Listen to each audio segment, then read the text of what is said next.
En el extremo occidental de Europa, donde las poderosas olas del Atlántico rompen contra antiguos acantilados y la niebla se desplaza por los verdes valles, existe una región que guarda secretos extraordinarios. Desde lejos, parece tranquilo, casi olvidado por el tiempo. Sin embargo, bajo sus bosques y valles pedregosos se esconde uno de los relatos genéticos más fascinantes de Europa. Esto es Galicia. Los supervivientes de la Edad de Hielo encontraron refugio aquí. Los agricultores mediterráneos navegaron hasta estas costas. Los guerreros esteparios llegaron a caballo desde tierras lejanas. Las tribus celtas construyeron sus hogares. Las legiones romanas marcharon por el territorio. Los reyes germánicos gobernaron. Y, sorprendentemente, una oleada norteafricana llegó mucho antes de lo que la mayoría de la gente imaginaba. Cada grupo dejó algo en la sangre del pueblo. Galicia no es simplemente el límite de Europa. Es un lugar donde confluyeron algunas de las poblaciones más antiguas del continente. Hace más de 40.000 años, mucho antes de que nadie construyera ciudades, trabajara el metal o creara sistemas de escritura, pequeños grupos de humanos ya vivían en el norte de Iberia. Durante el periodo más duro de la Edad de Hielo, aproximadamente 20.000 años antes de Cristo, enormes capas de hielo cubrieron la mayor parte de Europa. El frío era extremo. Sobrevivir era difícil en casi todas partes. Pero Galicia se mantuvo a salvo. Pasó a formar parte de lo que los científicos denominan el refugio franco-cantábrico. Esta era una de las pocas zonas donde los humanos podían sobrevivir al clima brutal. Las líneas de ADN maternas de estas personas, especialmente HV0 y U5, aún existen en Galicia. Estos marcadores genéticos se transmiten de madre a hijo, generación tras generación. Representan un hilo ininterrumpido que se remonta a la Edad del Hielo. Estos primeros cazadores-recolectores probablemente tenían la piel más oscura y una estructura ósea fuerte. Pero muchos portaban una mutación genética que les hacía los ojos más claros. Esto significa que los ojos azules y los ojos verdes ya aparecieron aquí durante la Edad de Hielo. Sobrevivieron como cazadores y recolectores costeros. Crearon arte en cuevas. Recolectaron conchas. Exploraron la costa atlántica. Sus pinturas aún existen en las paredes de las cuevas. Sus montones de conchas aún marcan antiguos campamentos. Estos rastros muestran un estilo de vida atlántico que perduró durante miles de años. No eran primitivos. Eran hábiles, adaptables y creativos. Y sus descendientes nunca desaparecieron por completo. Alrededor de 55 siglos antes de Cristo, comenzó un cambio importante. Las comunidades agrícolas de Anatolia, en la actual Turquía, llegaron a Iberia cruzando el mar Mediterráneo. Llegaron en barcos. Trajeron trigo y cebada. Trajeron animales domésticos. Trajeron cerámica y nuevas herramientas. Trajeron formas completamente diferentes de organizar la vida. Pero no exterminaron a la gente que ya vivía aquí. En cambio, ocurrió algo más complejo. Los dos grupos se mezclaron. Estos primeros agricultores solían tener la piel más clara que los grupos de la Edad de Hielo. A menudo eran más bajos. Su ADN materno, transmitido por vía materna, pertenecía frecuentemente a los linajes K, J y T2. Su ADN paterno, heredado de sus padres, a menudo incluía un marcador llamado G2A. Este marcador está estrechamente vinculado a la expansión de la agricultura temprana por toda Europa. Juntos, los cazadores-recolectores locales y los agricultores recién llegados crearon una población mixta. La agricultura se extendió gradualmente por Galicia. La gente comenzó a construir grandes monumentos de piedra. La región se convirtió en una sociedad estable y mixta. La ascendencia más antigua de la Edad de Hielo se transmitió principalmente por vía materna. La ascendencia de agricultores del cercano Oriente se transmitió tanto por vía materna como paterna. Durante miles de años, esta población mixta vivió en relativa estabilidad. Pero la mayor transformación genética aún estaba por llegar. Entre 2500 y 2000 años antes de Cristo, una nueva y poderosa población entró en la región. Estaban vinculados a la cultura del vaso campaniforme. Esta cultura recibe su nombre de las distintivas copas en forma de campana que se usaban para beber. Pero lo más importante es que estas personas formaron parte de migraciones masivas que se extendieron desde la estepa póntico-caspia, la vasta pradera que se extiende desde la actual Ucrania hasta Kazajistán. Estos grupos aportaron una metalistería avanzada. Trajeron herramientas y armas de bronce. Introdujeron nuevas estructuras sociales. Y trajeron un perfil genético que transformó drásticamente toda Iberia. El cambio más dramático apareció en la línea paterna, la línea pasaba de padres a hijos. Llegó un marcador genético llamado R1b M269. Y se propagó con una velocidad increíble. No se mezcló gradualmente. Reemplazó a casi todos los linajes masculinos anteriores. A finales de la Edad del Bronce, la mayoría de los hombres de Galicia portaban una rama específica llamada R1b P312. Poco después, una variante ibérica única, llamada R1b DF27, se volvió dominante. Esta rama se formó casi con certeza dentro de la propia Iberia, entre aproximadamente 2200 y 1800 años antes de Cristo. Esto ocurrió mucho antes de la Edad del Hierro. Mucho antes de que se hablaran lenguas celtas en la región. Estos recién llegados de la Edad del Bronce solían ser más altos que las poblaciones anteriores. Tenían la piel más clara. A menudo tenían ojos azules o verdes. Estos rasgos provenían de su ascendencia esteparia. Su llegada no fue pacífica. Fue un reemplazo poblacional del lado masculino. Sin embargo, las líneas maternas de grupos anteriores sobrevivieron y se mezclaron con los recién llegados. La región se transformó. Y esta transformación sentó las bases de las sociedades celtas que posteriormente surgirían al otro lado de la zona atlántica. Hacia la Edad del Hierro, unos 900 años antes de Cristo, Galicia se había convertido en una sociedad celta atlántica distinta. El paisaje estaba repleto de castros. Estos eran asentamientos fortificados en la cima de las colinas, construidos entre el 900 a.C. y el 100 después de Cristo. Dentro de estos muros de piedra se encontraban casas circulares. Había talleres de metalistería y espacios comunes compartidos. La arqueología revela una cultura guerrera. La evidencia muestra una hábil herrería.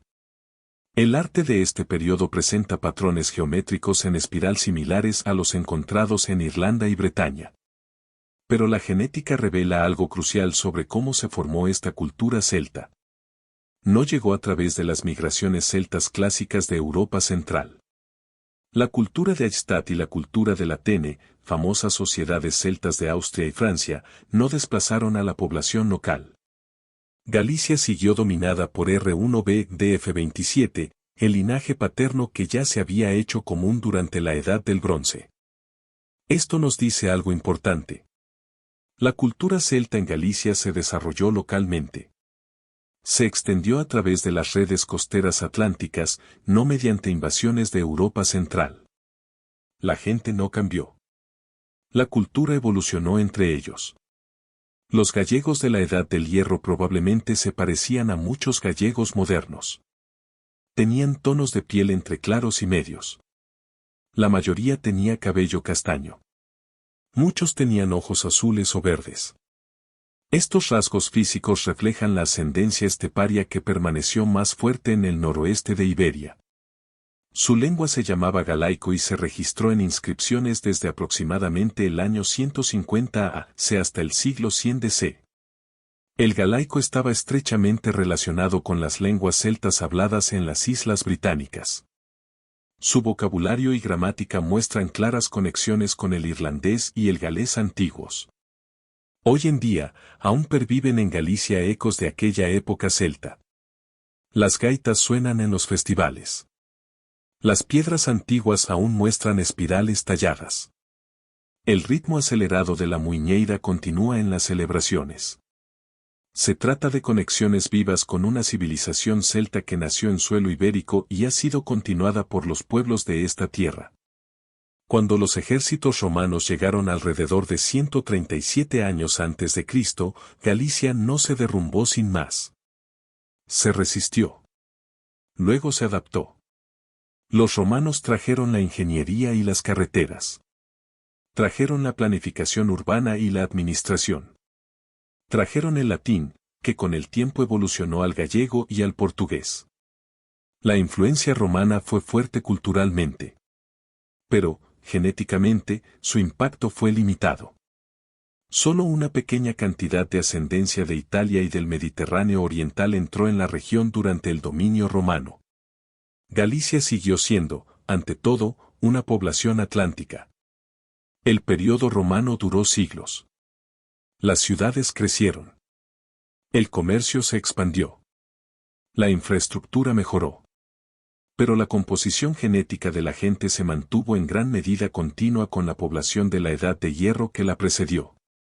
Los visigodos fueron un pueblo germánico que gobernó Galicia desde el año 409 DC hasta el año 585 DC. Formaron el primer reino germánico estable en Iberia. Su influencia cultural fue mayor que su contribución genética. Añadieron solo un pequeño número de nuevos linajes paternos heredados por vía paterna. Su legado pervive más en los códigos legales que en el ADN. Pervive en los topónimos. Pervive en la arquitectura y las prácticas religiosas cristianas primitivas. Pero la firma genética de los visigodos en la Galicia moderna es sorprendentemente pequeña.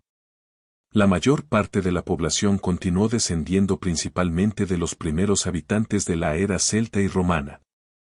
La investigación moderna del genoma completo ha revelado uno de los capítulos más inesperados de la historia gallega. En Galicia existe actualmente una importante capa genética procedente del norte de África y Oriente Medio.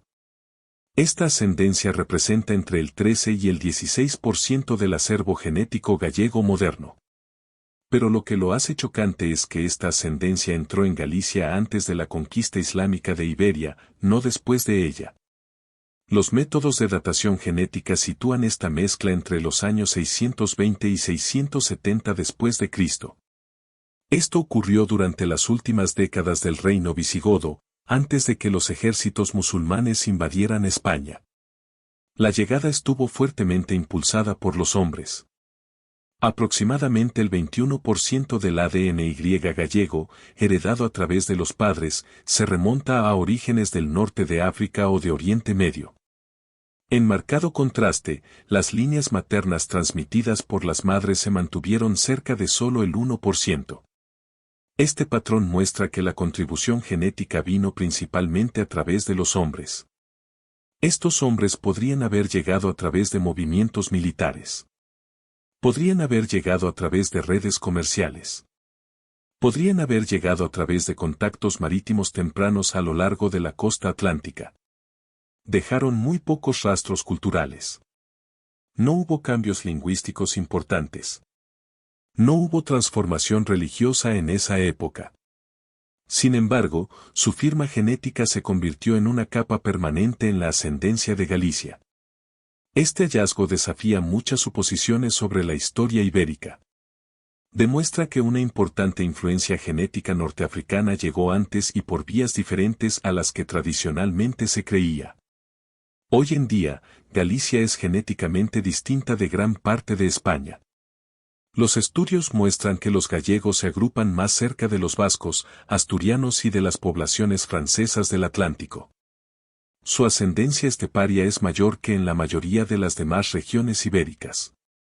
Esto refleja las intensas migraciones de la Edad del Bronce que reconfiguraron el noroeste.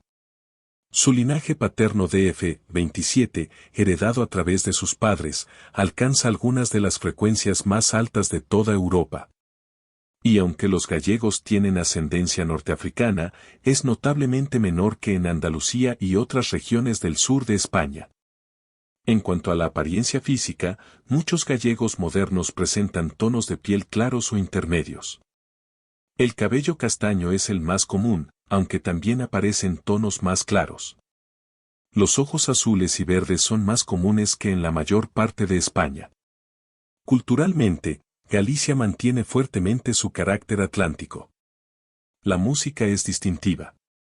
Las gaitas resuenan en los pueblos. Los bailes tradicionales continúan en los festivales. La arquitectura difiere de la del centro de España. La construcción en piedra y los diseños de inspiración celta siguen siendo comunes. Las tradiciones marineras son muy arraigadas.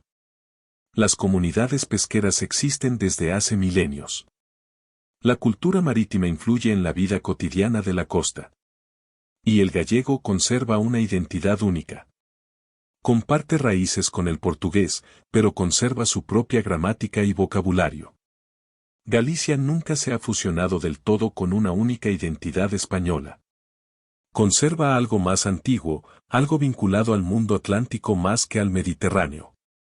El pasado de Galicia no es una simple línea recta desde la antigüedad hasta nuestros días. Es una historia construida en capas. Todas las capas permanecen visibles. Ninguna ha sido borrada por completo.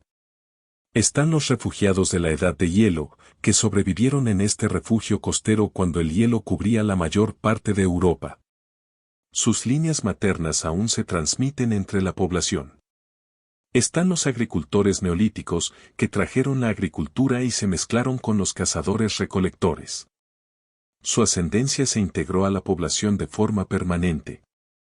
Se producen las convulsiones de la Edad del Bronce, cuando los pueblos esteparios llegaron y transformaron los linajes paternos. Esto creó la base genética de lo que se convertiría en la Galicia celta. Existe la cultura celta atlántica, que se desarrolló localmente y conectó Galicia con Irlanda, Bretaña y el mundo celta en general. Esta cultura moldeó la lengua, el arte y la sociedad durante más de 1000 años. Está el dominio romano, que trajo infraestructura y el latín, pero no reemplazó genéticamente a la gente. Existe un gobierno visigodo que dejó huellas jurídicas y religiosas pero un impacto genético mínimo. Y está la temprana ola medieval del norte de África, que llegó misteriosamente antes de la conquista islámica y dejó una firma genética permanente. Todas estas capas coexisten en la Galicia actual. Crean uno de los paisajes genéticos más ricos y complejos de toda Europa. A menudo se describe a Galicia como un lugar en el borde de Europa. Pero esa descripción no refleja la verdad. Galicia no es el límite. Es uno de los corazones más antiguos de Europa. Preservó poblaciones de la Edad de Hielo cuando el hielo destruyó la vida en otros lugares.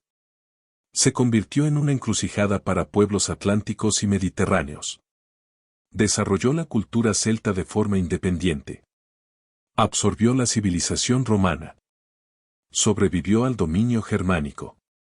Integró genes norteafricanos antes de que la historia registrara su llegada. Cada gran movimiento humano por Europa dejó huellas aquí. Cada capa genética cuenta parte de la historia. Y esas capas siguen vivas hoy, en los rostros de la gente, en su ADN, en su cultura y en su conexión con esta tierra antigua. Galicia demuestra que la historia no es simple. Las poblaciones no se reemplazan sin más.